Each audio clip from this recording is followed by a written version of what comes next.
NLP जिंदगियां बदलने में बहुत अहम किरदार अदा करती हैं। आसान अल्फाज में समझाएं कि ये होती क्या है। देखो, सबसे पहली चीज़ ये है, आपने अभी ये हाथ किया ऐसे, ये क्यों किया ऐसे, ये पता है आपको? आपने यूं करे किया, यूं किया, हाथों को क्यों किया?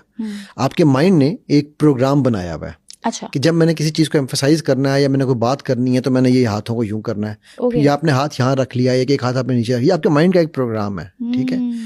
इस प्रोग्राम के मुताबिक अगर ये प्रोग्राम आपकी ज़िंदगी में कोई तंगी नहीं ला रहा, आपको अच्छाई दे रहा है, आपको मतलब इंप्रूव करा रहा है, आपको तरक्कियां दे रहा है, तो आप इस प्रोग्राम को कंटिन्यू रखोगी। लेकिन अगर ये प्रोग्राम, फॉर एग्जांपल, आप ये हाथ करती हो, ठीक है, और इस हाथों को मैं थोड़ा सा लाइटर नोट पे कहता हूँ, ऐ हुन डबल लानत है, ठीक है, तो अगर आप ये करती हो, ठीक है, और इसकी वजह से लोग तंग होने लग जाते हैं, तो इसका मतलब है ये प्रोग्राम भी आपके माइंड ने बनाया हुआ है। अच्छा, इस प्रोग्राम को रन करने के लिए ये है एनएलपी का पी, जो मैंने बताया, प्रोग्राम। ओके, एनएलपी, इसका जो पी है वो प्रोग्राम है। यानी आप जो कुछ कर रहे हैं एक प्रोग्राम है आपके बना हुआ। उस प्रोग्राम के पीछे एक आपकी इंटरनल लैंग्वेज चल रही है, उसको हम एल कहते हैं, ठीक है? कि वो जो लैंग्वेज है ना, अब आपने ये हाथों को यूं करना था तो ये आपके माइंड ने कहा, अच्छा यार, तुमने अब हाथ उठा के ना, जब तुमने एम्फेसाइज करना है, तुमने हाथ उठा के यूं घुमाने या यूं करने या यूं बात करनी, फिर हाथ यूं रखना है, तो ये उसकी आपकी एक इंटरनल लैंग्वेज चल रही है जिसका आपको पता भी नहीं है कि आपके माइंड में अंदर ये चल रही है, ठीक है? अच्छा, अब ये कहाँ चल रही है? ये आपके माइंड में, यानी कि ब्रेन उसको ट्रांसलेट कर रहा है। अच्छा। तो न्यूरो लिंग्विस्टिक प्रोग्रामिंग। सो एन जो है वो ब्रेन है, एल जो है वो लिंग्विस्टिक है, लैंग्वेज है। इंटरनल लैंग्वेज जो भी आपके अंदर चल रही है वो आपकी एक्सटर्नल जुबान में भी नजर आती है। सो हम हमेशा एक जुमला मैं कहता होता हूँ, your external words that you speak are the little representation of your internal program, ठीक है? So NLP stands for neuro linguistic programming.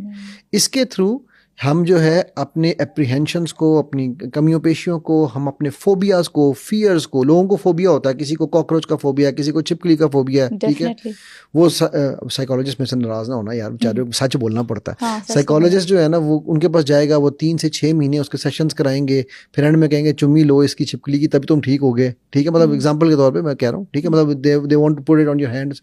हमारा NLP जो है उसमें it's 15 minute process to cure a phobia, for example. 15 minutes? जी, 15 minutes का process है।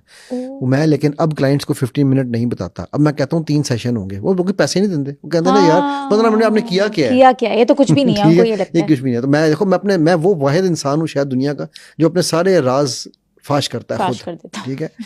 लेकिन होता ही है कि हमारे ना जो लोग क्लाइंट आपके पास आता है उसको कहानियां सुनाने का अपनी शौक होता है, क्योंकि सुनने वाले भी, मुझे भी कुछ दिन पहले कॉल आई है खातून की, कोई 15-20 मिनट, आधा घंटा ना वो मुझे अपने किस्से सुनाती रही। मैंने एंड में से पूछा, मैंने कहा मेरी बहन आप चाहती क्या है मुझसे? कहती है सर मेरी कोई सुनने वाला नहीं था, मैं सिर्फ सुनाना चाहती थी, मैंने सुना दिया। मैंने कहा यार ये सही